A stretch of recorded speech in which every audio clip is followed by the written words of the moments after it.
Good evening from Washington, D.C., and thank you to those of you joining us from around the world for news from a Catholic perspective. I'm Lauren Ashburn. President Trump's Supreme Court nominee, Judge Brett Kavanaugh, is mapping out strategy with Republican leaders ahead of a fierce confirmation battle.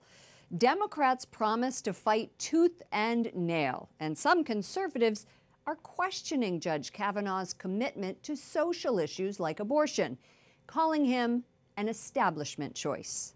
White House Correspondent Mark Irons reports. Good evening, Mark. Good evening, Lauren. After Yale Law School, Brett Kavanaugh clerked for Justice Anthony Kennedy, the man he could replace. He went on to work in the White House under George W. Bush and has spent more than a decade as an appeals court judge. Service motivates Kavanaugh, who says he strives to live by his Jesuit high school's creed, men for others. It is my honor and privilege to announce that I will nominate Judge Brett Kavanaugh to the United States Supreme Court.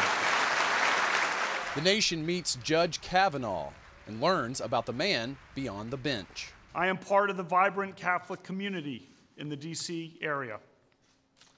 The members of that community disagree about many things, but we are united by a commitment to serve. His family attends Mass at the Shrine of the Most Blessed Sacrament in Washington. He coaches CYO basketball and serves meals to the homeless with D.C.'s Catholic Charities, run by Msgr John Enzler, who watched from the front row as Kavanaugh was nominated. 40 years ago, I was an altar boy for Father John. He's just something special. I mean, I think so. Words like integrity. I mean, he just has a huge heart for doing the right thing. I think commitment to other people, service. He said it last night, and the motto of the Jesuit schools is, be a man for others. That's what he's trying to live. President Trump says he doesn't ask a nominee's personal opinions, adding this morning he hasn't discussed abortion with Kavanaugh. No, I haven't. I really haven't. We haven't discussed it. But 12 years on the D.C. Court of Appeals leaves a long paper trail and plenty to analyze. Just last year, Kavanaugh disagreed when the court ruled the Trump administration must help facilitate an undocumented immigrant teen's abortion. His dissent recognized the government's, quote, permissible interest in favoring fetal life, protecting the best interest of a minor, and refraining from facilitating abortion. During his 2006 confirmation to the D.C. Circuit Court, he promised to follow the binding precedent of Roe v. Wade, faithfully and fully, without sharing his personal views on abortion. And from inside the White House last night, he noted a simple principle that guides his decisions. My judicial philosophy is straightforward. A judge must be independent and must interpret the law, not make the law.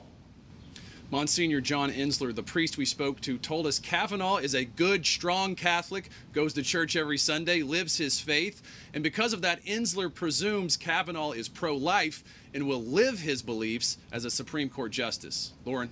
Mark, I know the White House tried to keep this pick a secret, and when did Msgr Enzler learn that Kavanaugh was the choice?